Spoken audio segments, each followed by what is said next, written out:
Well, Dizzy did indeed get their first golden ticket, the first golden ticket of this year. They already have shown that they have what it takes to beat any other team on the table in any competition. And if you know the players on that team, I mean, they are just 5 superstar players. Most of them, all of them have previous world championship experience. So it's hard to vote against them. Yeah, but that's kind of why I voted against them with going Team Lexnos, because they already have that golden ticket. So they can kind of chill. I don't think they're going to take their foot off the gas offensively, but I don't think we're going to see like their best bases or anything like that. So I kind of went like counter to that. I guess that's the one war we're split on. We'll see how that one turns out when we get to it. Yeah, it's interesting that we have a 50-50 split in terms of the casters, but I'll be interested to see what the audience thinks, because you can head across to event.supercell.com. You can even earn some free rewards by predicting the matches, and we will put all of those together, see what people think as we go through each of the matches, and you'll see who's right, whether it's us casters or whether it's the audience. Well, and I think we're slowly getting ready for the first match, so I think we should take a look at who exactly is facing off. And this first match is going to be cast by Lexnos and me, and we'll talk with Bash and Judo a little bit later with the next matches. Our first match is Vatic Esports versus HTM Esports. Those stats are from the second stage of this competition, and just stats-wise, it kind of looks one-sided, to be honest. It does indeed. I mean, you can see right here, Vatic Esports with a 97% destruction, 13.2 stars on average. Seems very high. Over on HTM, I mean, 11.6 stars. This team has been a very kind of hit or miss team. I think you remember from watching them last week in Itsu, where it's either 15 stars in one war or 9 stars in the next. That is right. And I mean, especially facing off against Vatic Esports, it won't be an easy task whatsoever. We have said Vatic Esports is for sure a team to look out for, because with Kingsman, Tryhard as well, Simon, Nachoa, and Imram on their lineup, they are a stacked team with a lot of veterans from the scene who have played in this esports scene for many years already, and they know how to, well, get through those bases in situations like this. But I think we should have a quick word from Vatic Esports, so let's listen in. Hello, I am Kingsman and I am the captain of Vatic Esports.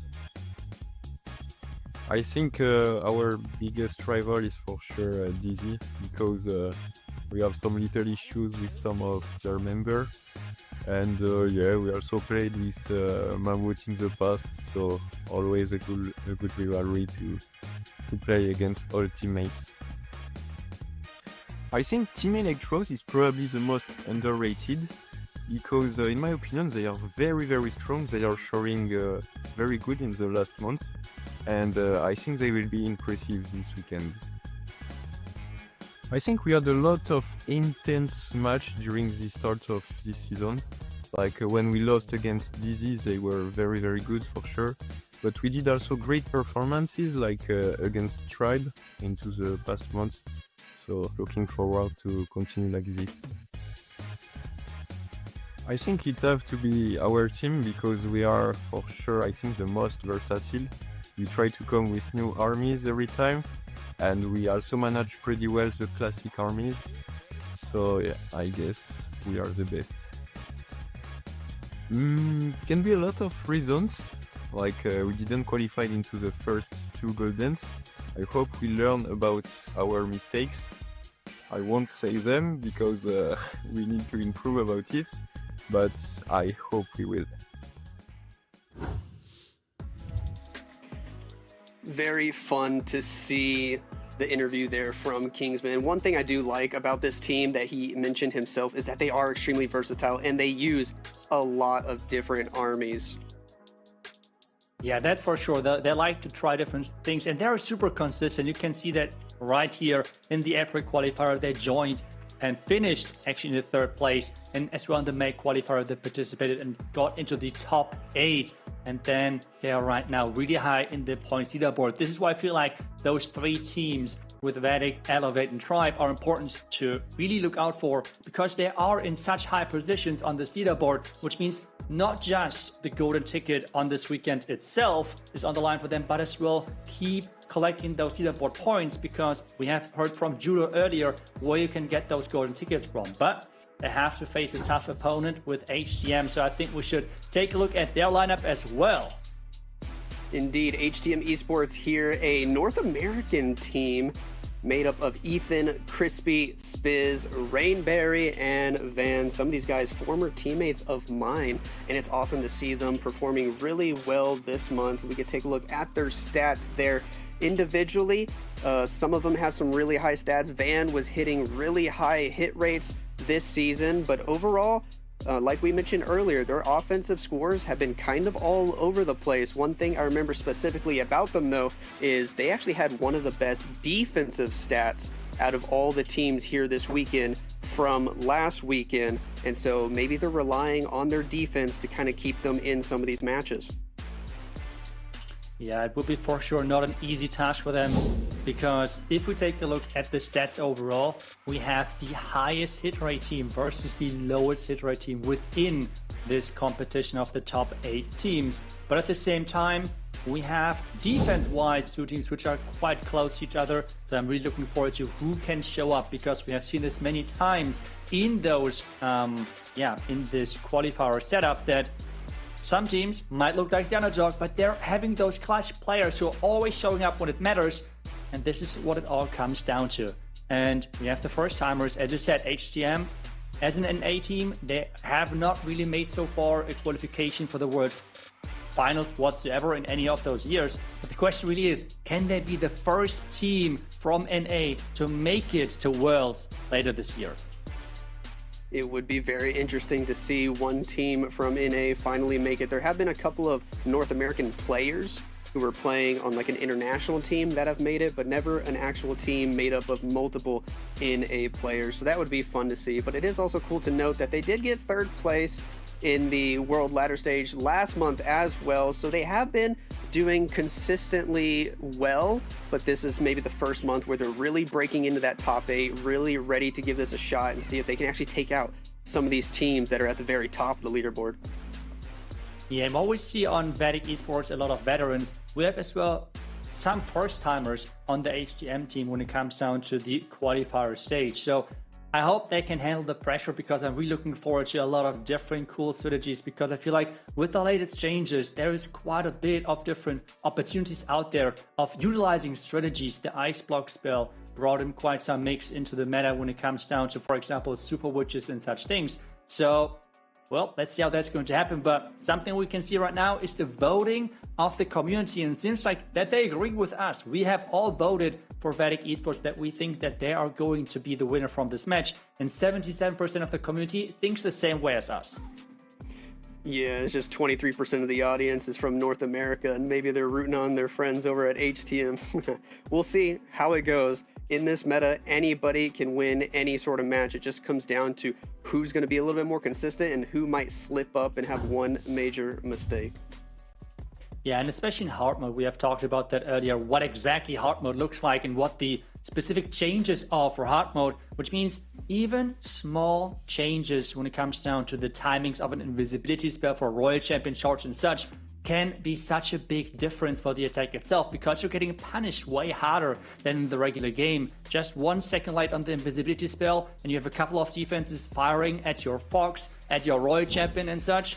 It is always then a lot of hit points. But we are in with the first attack, and we are having HTM Esports going first.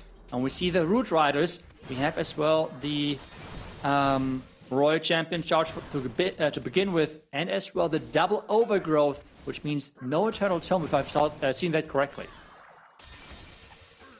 Always starting here with the Royal Champion charge. It is a staple in the current meta. Lots and lots of players are just loving this. It really has become kind of the new Queen charge. If you remember from years before, so many pros would just love to open up attacks with Queen charge. Maybe not all of them, but you know, a good chunk of them. And now we're seeing the Royal Champion Spirit Walk here all the time, the double overgrowth, and look at that new Crusher Mortar defense in the middle of the base.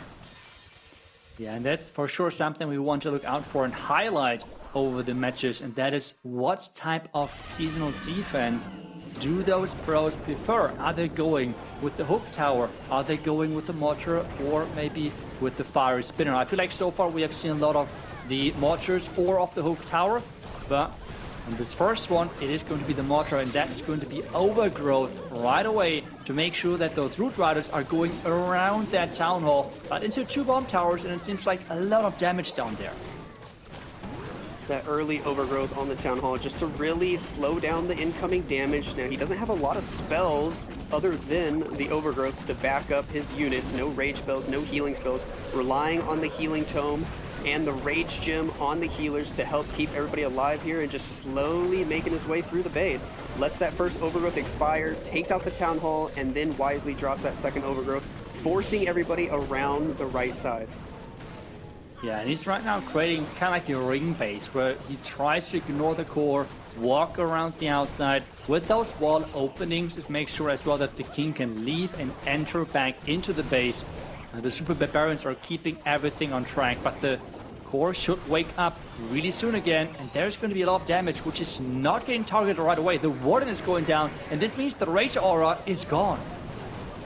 No more rage gem. The rocket spear from the royal champion is going to help out a little bit here. Eliminate that fire spitter. Hopefully get in there toward the inferno tower. But now the crusher mortar is starting to throw its big old cubes, and everything's fizzling out here. Only one healer left. All the root riders are gone.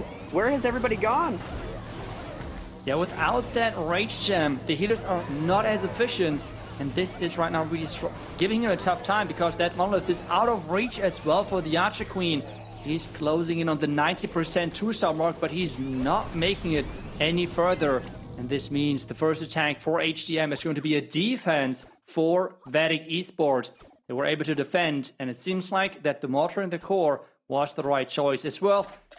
Just skipping the core twice with the overgrowth did not really work out for him, because there was just this damage on the flank which he did not really get into, and this has cost him a lot. And this means 2-star defense. I think Vatic is going to be quite happy about that one.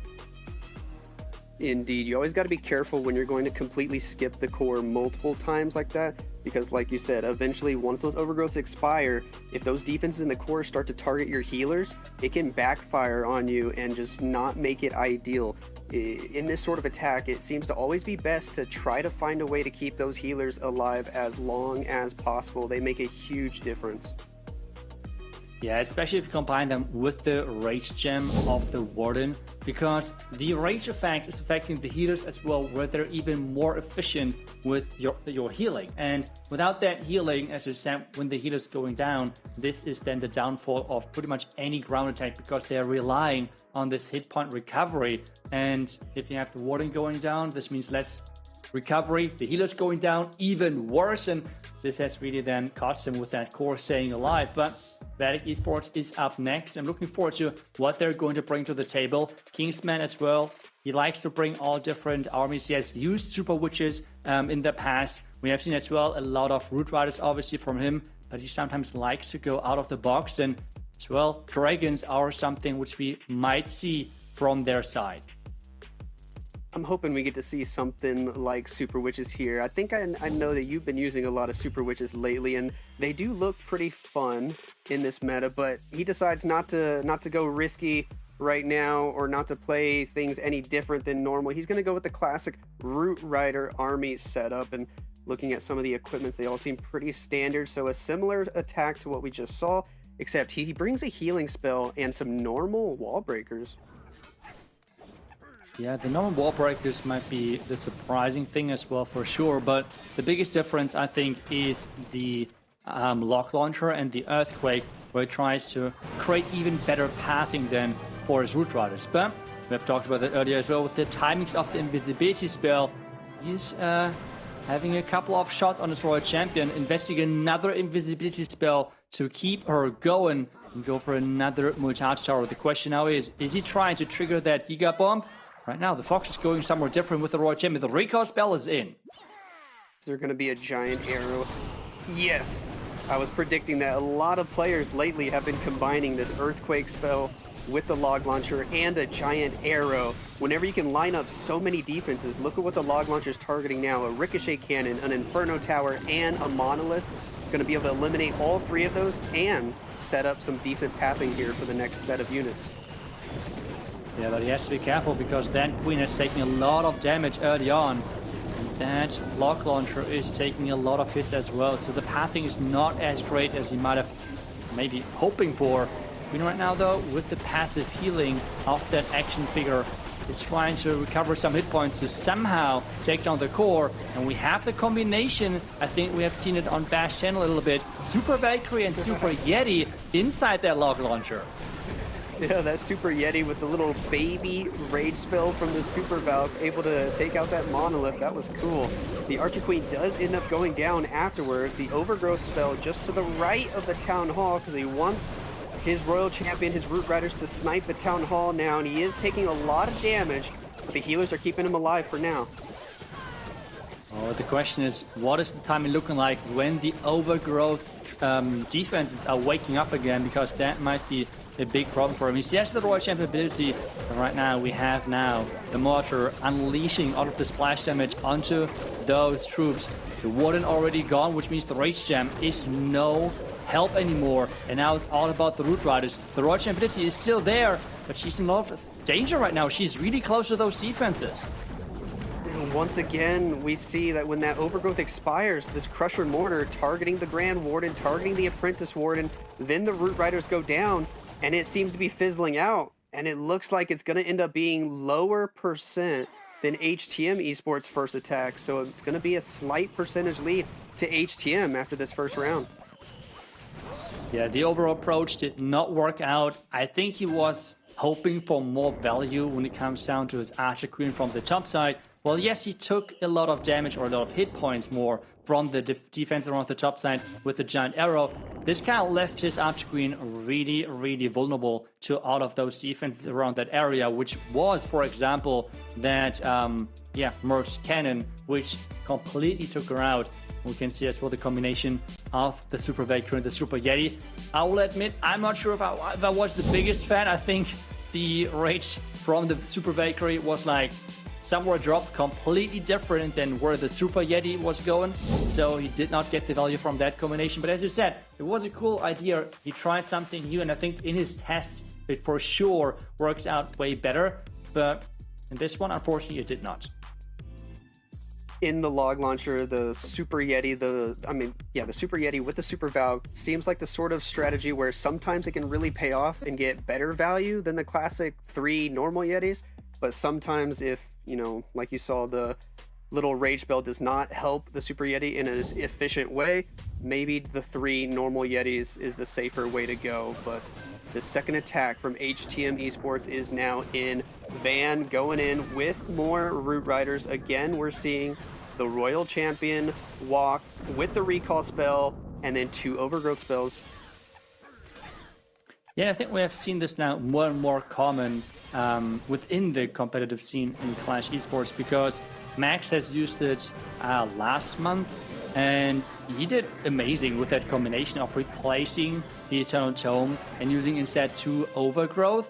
And, well, so far a lot of people have copied that, and it seems to work quite nicely for them. The question though is, can we see the first 3-star now from HTM? Van is in, you have talked about it. He is the highest 3-star hit rate player for his team.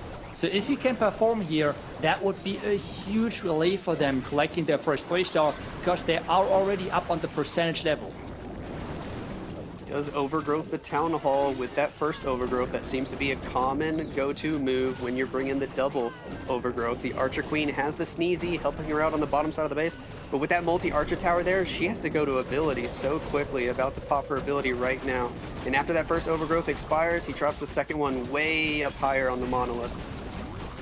Oh no, he missed that multi-year tower, which means the Royal Champion did go down in her ability. A lot of things are not going his way as well, not taking down the Fire Spitter early on. Completely messed up the pathing, and he has to somehow overgrowth that core, because take a look at that. We have the hook tower in there, and now slowly his troops are going to be picked up one by one, except the Yeti Mites can. Never mind, the Yeti Mites are not something you want to hook as hook tower, because that is not a fun time right there.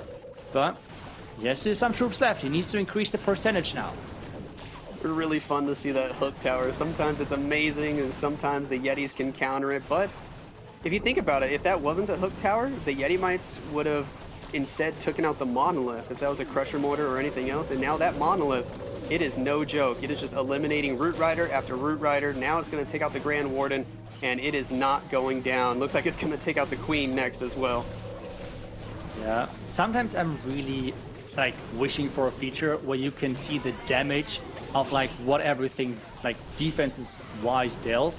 Because I feel like that Monolith did a lot of damage to all of those Root Riders, heroes and everything. And with that being said, the King is going down as well. It's an 89%, still a really solid result considering how the opening went. The Royal Champion going down in her ability, so a really good save still, but not the 3-star they were hoping for. And now it's back to Vatic Esports. They have had overall a 65% 3-star rate over the second stage, which is impressive. I mean, in hard mode, having a 65% success rate for 3 stars is incredible. I can just repeat myself. It's really, really strong.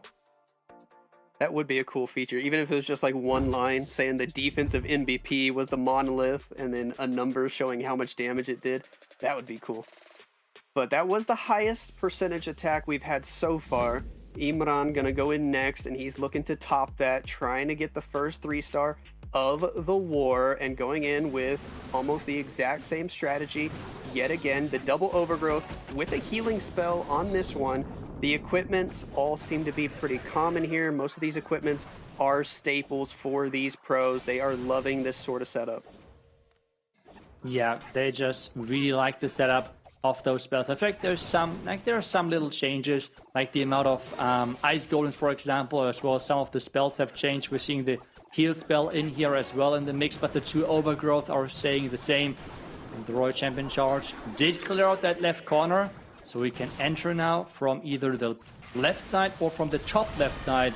But he decides to not leave that town hall for the backhand, because that could really finish in a bad way.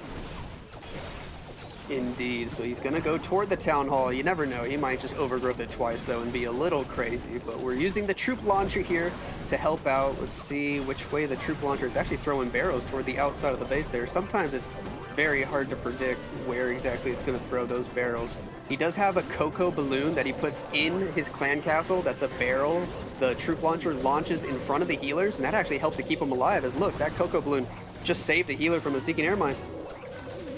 Another one, another Black Mine getting triggered. Really nice getting the value for those loons. All of the loons now have been used from the Siege Machine, which means at this point I think he's throwing in some Yetis. We have seen already earlier how good those Yetis can be, especially versus Oak Towers. There goes the second overgrowth now, and he's slowly making its way towards the core and towards that mortar on the back end. And see 3 hero abilities left. Everything going the way he wants it to right now. King on the outside of the base with that snake bracelet, getting all the value that he needs on the outside. Gonna have to pop his ability soon, but the Queen very healthy, almost at full health with ability. The Royal Champion using her Rocket Spear right now after the Spirit Fox has gone down, but she's still getting crazy good value. We got a couple Giants from the Troop Launcher with the Yetis and the healers up top. The Root Riders are starting to die, and it is gonna start to get close now as he still has to fight the Minion Prince here on the back end.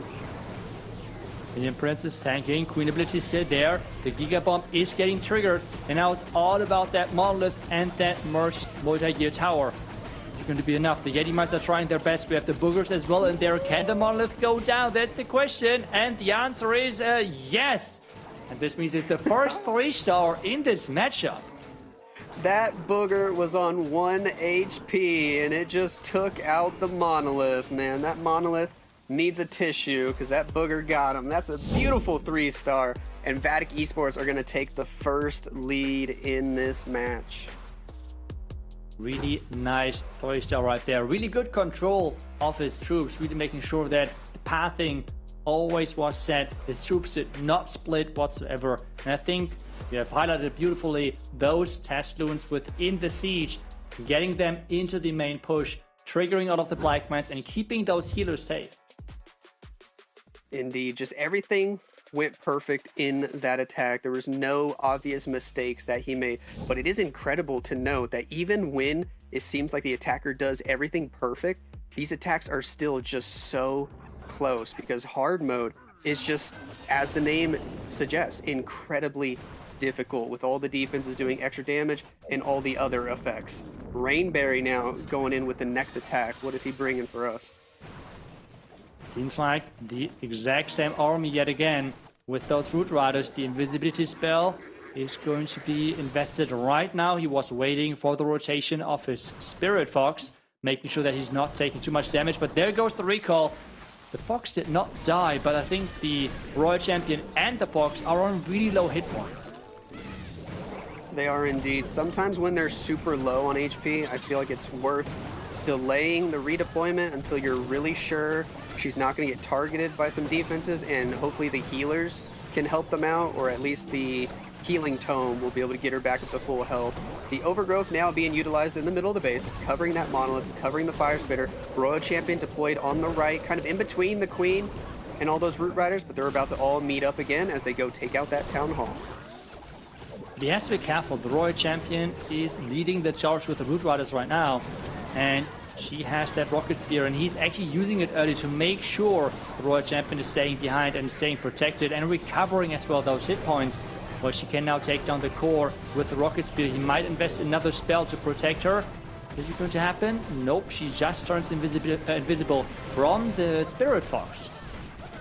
I think he timed that really well. Maybe he already had a feeling she was about to go invisible. Maybe he got lucky, but either way, it worked out. She's still alive, and he very cleverly delayed the second overgrowth. The first overgrowth expired, and then he still waited about 8 to 10 seconds. A lot of players will just drop that second overgrowth right away, but he was patient, and it looks like it's paying off. He was able to delay a lot of the damage until now. All those defenses wake up, and ooh, that's a lot of damage incoming. A lot of damage indeed, but another great invisibility spell is keeping that Royal Champ alive for long enough to take down another defense. Everything is now coming down to the Archqueen and the King with their abilities. But something in the core is still standing, and I think he doesn't like it. Those fire spitters are being super annoying right now because they have such a long range. They do, and they're covering some different directions. I'm not sure where the other one's facing, but the Queen is at full health with ability. The Sneezy just went down. He's going to go ahead and pop her ability. It looks like Magic Mirror, action figure, got that giant out, but look at the damage incoming from that Crusher Mortar. It hits the giant, it takes out the Archer Queen, and this is going to be another defense. Another defense indeed. HTM cannot really make the strategy work right now. It just is not enough. Having that mortar on the back end, skipping the core, and that really has cost them in the end. It's a high percentage. I feel like they are really consistent with their roughly 90% or a little bit below 90% 2-star attacks. But that is not enough if you want to beat those teams at this stage of the competition. Since this is the most used army by the pros right now, do you think there's little obvious things that these pros need to be looking out for in order to kind of min-max or optimize this strategy? Should they be going for specific defenses early and not leaving them for later? What are your thoughts? I feel like it's hard to tell. As you said, with everyone kind of using that strategy, it's getting somewhat predictable as well, especially with everyone pretty much agreeing on the same army composition.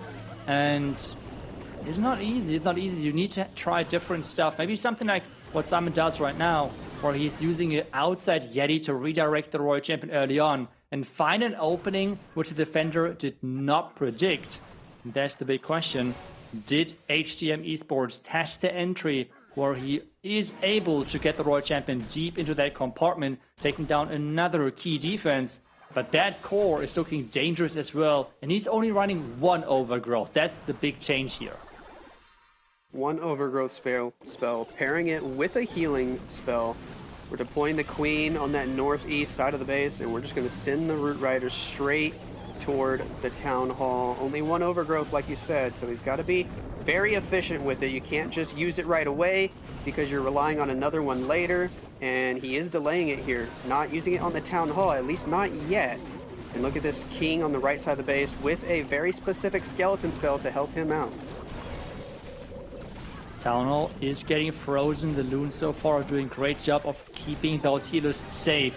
Queen pushing everything to the core, and he just wants to overpower it with all of those hero abilities. The Archer Queen can simply use. The King is going to be forced in just a second, while the Warden now is going to be utilized. Everything is staying safe for now. When is he going to use the Overgrowth? He is being so patient with this Overgrowth, trying to wait all the way to the back end here, and now he's going to cover up that Crusher Mortar. He's going to cover up both those ground targeting Expos, force most of his units over to the left here to go fight the enemy Royal Champion, to go toward the Poison Tower. He got just enough Root Riders to go to the right. Are they going to take out that Scatter Shot? I think they are. It's close. They're not really doing any damage, and it's staying alive. That is not nice for him. And he has Super Barbarians, but they won't be able to reach that scatter whatsoever. The Royal Champion trying her best to somehow dish out damage, but that Giga Bomb might hurt him a lot. It's going off, hitting those Roots and the Royal Champ and the Giant. But at the same time, there is not that much space left, and the healers, we have mentioned it many times, are alive with the Warden, with the Rage Gem, and he is celebrating because as long as it's not going to be a time fail, he should be good to go. It does seem like this makes a huge difference, like we hinted at earlier. The healers and the Rage Gem do such a good job at keeping many units, and even the Royal Champion a lot of times, alive. And if you can keep those healers and the Warden alive, this is the result you can get. Simon with another 3-star. He's excited. Look at him pumping his fist. That's a second triple for Vatic Esports, and they are taking quite a large lead now. Yeah, we can really see why they are the team with the highest 3-star rate in this qualifier. Really strong with those Root Riders, finding openings which the defender did not expect. You have just asked it before this attack if like people need to think out of the box, even though they're using the same strategy pretty much. But finding the opening, redirecting the Royal Champion into an entry which the defender did not really look out for, and they were able to find it. Now the question is, HTM, can they find their first 3-star? Look at that core. We are having a hook tower right there. Is he going to let the Royal Champ get hooked? Nope, it's not. I feel like on this one, it might be a valid option because there's not that much damage on the outset, so he could just delay an invis, get hooked to the core, and take down the entire core with that Royal Champion. Redirecting the Royal Champ as well, but that hook tower, I think, needs to go down. He brought a lot of invis spells on this one, more than usual for a recall Royal Champion trick here, but he's still not letting her get hooked. So it is a bit confusing. They'll take out this Inferno Tower. He's just going to use an extra invis to force her toward that hook tower without actually letting her get hooked. Ooh, another invis to keep that Royal Champion safe. He's trying to take down the entire core. The pathing is as optimal as possible. And this one, he kept, there's something super crucial, he kept the Fox alive. And this means on the back end, that Royal Champion is going to be turned invisible non-stop. And this means the Root Riders can always tank for her and really provide that survivability for the back end. One difference on this setup of the Royal Champion walk early, he decided to bring the Haste Vial. A lot of the other players that we were watching so far today, they were not using Royal Champion ability early. They wanted to bring the Rocket Spear and try to use it later after redeploying. So Ethan already used that Haste Vial. He won't have Rocket Spear later, but I mean, he carved out most of the core of the base, so maybe it was worth it. We'll find out here as he uses the Overgrowth on the Town Hall, really turning this into an L shape or kind of a U shape and just going to go all the way around the edge of the base. The Valkyries are in the core. I think that's actually good for him because otherwise there's not really much around that Fire Spitter. The defending heroes though, the Royal Champion and as well the defending Minion Prince are trying their best to somehow take down those troops. And while he did overgrowth that Town Hall, he needs something now to take it out, and that's the Archer Queen because some Root Riders did open up those walls. And this means the second star is secured, but there is just so much on the back end. The Warden got targeted by that ground expo. He goes down early. The healers are on the Queen. We still have the King and the Queen alive here, but without any Root Riders. Well, at least there's an opening in the wall, but we are starting to run really low on time. I don't know if he's going to be able to get to everything. But that wall break was amazing, leading the Queen into the next compartment. And from over there, she can reach a lot of those defenses, even leave the compartment again with the one opening. The King still has that Phoenix Act behind him. And I think now it's coming down to time. 15 seconds. The King is there. The Arch Queen as well. If the cannon goes down, it's for sure only about time, because power-wise, this looks good. But can he get the 3-star in? It's 5 seconds. The spare factory needs to go down. Time is ticking. No! It's a 99.9. Heartbreaking for Ethan. HTM really needed this triple in order to stay in it. They're gonna have to rely on a 1-star defense now. That was such a good attack though. The Royal Champion walk at the beginning really set it all up. If he had just dropped everything else after that 1 second earlier, it would have made all the difference. Yeah, it was super unfortunate, but again, one of those attacks where we have not seen a single giant bomb for the Royal Champion charge, which means that charge was not predicted whatsoever, and then nearly pulled that off. Question now is Tryhard going to pull in another 3-star? Because something really important to highlight, Tryhard so far in the second stage has not failed a single attack, which is super impressive in hard mode. Not failing a single attack, has got every single time a 3-star pretty much. And he is starting things off again with the Royal Champion charge. The Root Riders right after the recall is there. And this means the top side is funneled. He's going to enter with the Root Riders now from the flank, right where he created that pathing. And he's trying to use the Archer Queen, I assume, on the flank for the funneling. Very opposite of what we just saw from Ethan. Tryhard does a very short, very simple Royal Champion walk. He just goes in, tries to grab like 3 defenses, sets a tiny funnel, and just pulls her out while she's still at full health. He says that's good enough value. Now he can just rely on the rest of his army here. With the King on the outside, ooh, he used something there to pull the poison tower to the outside of the base. That was clever. Warden ability now, keeping everybody a little bit safer as we make our way through the Town Hall. Yeah, Town Hall went down. King on the outside trying his best to provide that funneling, provide that pathing for the troops, so they're not really getting directed to the outside. Some of the Giants, though, are walking there, but the Root Riders are opening the compartments non-stop. The Royal Champion on his own is dropping low. The Rocket Spear is activated. He has to turn her invisible to make sure that she's staying alive versus the Expo. Lots of Giants from the troop launcher are in the mix now. The Warden still alive, which, as we were saying earlier, can be a key. However, Tryhard, one of the first players today, not using the Rage Gem here, so the healer's not getting a huge boost. But the King has made his way to the core of the base. He's taking out some extra stuff there. But the Monolith's still alive. I have a feeling that's going to be a big issue as we move to the back end. Yeah, the Snakes, though, the snakes are quite nice. And they're trying their best to take down that defense. But the pathing in there is just not great. The Root Riders have to open somehow. But so far, there's no pathing provided. The Warden is running into melee range, trying to tank. The Boogers, can they do the job? That's the question. We have seen it earlier, but I think this time around, the Monolith is going to win this one.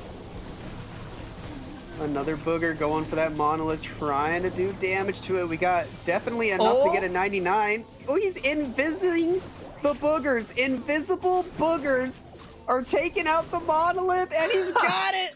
It's another 3-star.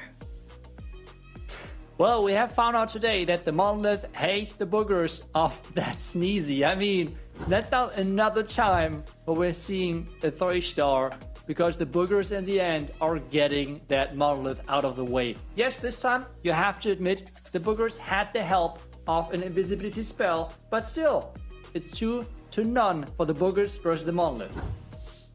Man, we're starting to really understand now why these pros love the Sneezy, that newest pet. I think we see it on the Warden so many times. I mean, it's got to be almost every single attack we're seeing that Sneezy being used, because the Boogers are just so efficient. Even if you don't have a plan for them, they find a way to get good value.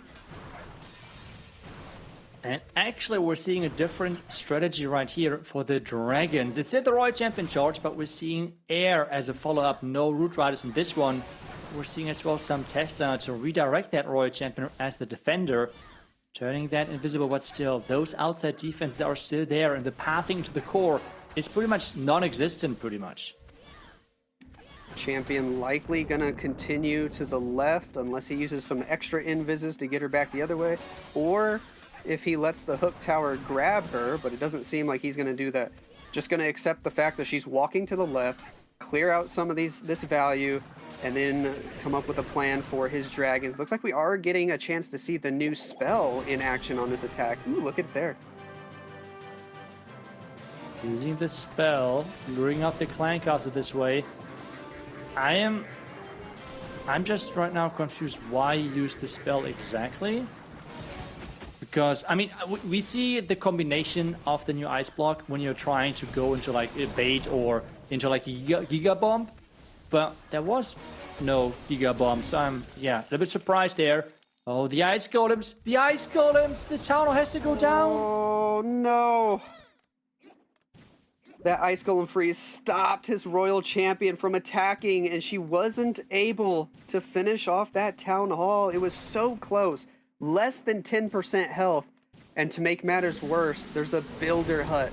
A builder can reach it, and if he's not quick enough, that town hall is going to get so much of its health back before he even gets there. Yeah, and we still have the hook tower. Maybe he tried to somehow get that royal champion towards the hook tower, and that's why he used that spell, because right now we can see dragon after dragon is going to be pulled away from the main push and then taken care of those heroes on the far right side. Take a look at that. First dragon, yoink, get over here. Now we have the minion prince taking it out. Then we have the next dragon, get over here. And the minion prince taking it out. And history repeat. Another dragon. Like, that is, oh, that's painful to watch.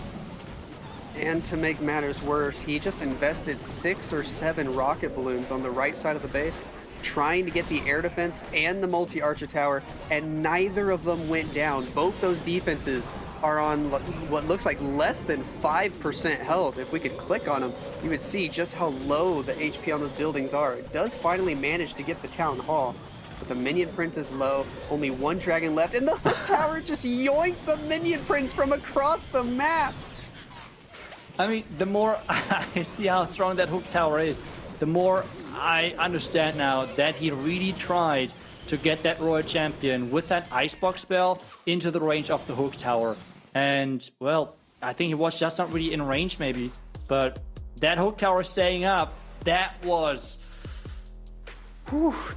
painful. That was really painful. We can see as well why people like to bring the hook tower on the defensive side. I'm a little bit surprised why we're seeing now air against that, because I feel like ground in general is really strong. I mean, we have seen that the first few attacks, and they're even using that into the ground mortar, but now we have a seasonal defense with the hook tower, which can attack air and ground, so he just went again with air. So, surprised over there, but I guess at the same time, the opening did not go to plan, so it's unfair to really judge on that. Probably was likely that he expected the hook tower to go down early from the royal champion walk. Maybe she just did not path the way he wanted her to whatsoever. But man, that hook tower is fun to watch. It's really good against these kind of medium to large size units like the dragons, and good against heroes. Let's see what Nachoa can do with the final attack of the match. Vatic have a chance to pull off a 14-star performance in the opening war of this weekend. Yeah, and I could for sure see that this is going to be another 3-star because they have attacked this space already. This is like a common thing we're seeing in overall esports scene right now, because hard mode is so challenging even for the pros that if you have a really good base which is defending in tests really good, you're going to run it just multiple times. But we have seen Simon 3-starring this base earlier, because you might remember that really stacked core behind the town hall, and he's just going to funnel everything in there. At least that's how it has worked in the first attack. This time around though, the Archer Queen seems to be a little bit late, and not everything is going for the core. Simon had a lot of success on this base by just sending everybody straight through the town hall and down through the core of the base. It was very different than the normal Root Rider setup we've been seeing, where everybody tries to overgrowth the core and just walk around the edge of the base. Nice little Warden ability here. Is that Eternal Tome? I think it was, keeping everybody safe for a little while. But after that wears off, there's just so much damage coming in as he slows down. Yeah, and you can really see those little things which go wrong, like timing-wise, can have such a big impact. Like the arch screen not being quick enough to funnel everything into the core. This now on the back end is not going to be an easy task. He still has 2 hero abilities, so this might somehow still be secured or savable, but it's not going to be an easy one, that's for sure. The Royal Champion trying her best to fight the enemy Minion Prince, but that enemy Minion Prince with the Expo, just a strong combo. The Queen goes down before even getting in range of the Crusher Mortar, and now we finally get to see it in action on the back end of the base here. Gonna try to take out those Giants, and it does. Turns to the left, starts to snipe that last Yeti, and it is gonna be a defense here for Ethan. Nachoa not gonna be able to get the 3-star in his first war of the day, but nevertheless, after 10 attacks here, it is going to be a big win for Vatic Esports over HTM Esports. Yeah, really solid match from Vatic Esports. And we have seen as well something you have said, and I have as well noticed last weekend when casting the matches of HTM Esports in the second stage, they're really hit or miss because they really just go for the Root Riders and force them on the bases. In one of their matches, that has resulted in 15 stars. But in the other match, right after, it was only 9 stars. So it's really up and down. And it seems like that Vatic Esports over here really knew what to expect, how to prepare, and gave them a rough time with their attacks. But in the end, both teams with a great performance. Since this is a double elimination bracket, HTM still has a chance of coming back later today. Indeed, we will be able to get to see both these teams play again later today, but here we have the war stats. Vatic Esports with a dominating performance over on the left. You can see Imran, Simon, and Tryhard all hitting the 3 stars in their opening match, and their other 2 players, Kingsman and Nachoa, honestly pretty good percent in hard mode. Anything above that 85 is pretty solid in this current meta. Yep, that looks really good, that left side. 13 stars is nothing easy, and I'm not sure how often we're going to see that score over this weekend. So this means Vatic Esports is going to move on in the upper bracket. HTM, as we have just said, is going to drop down in the lower bracket. Since we're watching overall a total of 8 matches today, we're seeing both of them play again later today. So if you are rooting for any of those 2 teams, you will have the chance of rooting again. I think HTM for sure needs your support as fans because they are in that lower bracket and everything is on the line for them when it comes down to the June qualifier. Yeah, as we said, they are very hit or miss. So if this was their miss, maybe their next war will be a huge hit and they come in with a big performance. We'll take a look at the updated bracket here, though. That was only our first match of the day. A lot of Clash of Clans left to be played here today. And as you can see on the left, coming up next, we'll have Team Electros versus Dizzy. But Vatic already making their way into the upper bracket semi-finals. They have to be feeling good about that. Yeah, that's for sure. Going through the upper bracket means obviously you have that second life still because you could still drop into the lower bracket. But as well, you're just playing less matches, which means you have to expose less of your bases. And this is really crucial moving forward. Keeping your bases safe. You even saw already in this last match that HTM used a base twice. But let's take a look at who was voted as the MVP from that match. And it seems like Tryhard, and I can fully understand that because this man is still perfect from the second and as well now the third stage of this competition, which is just so impressive.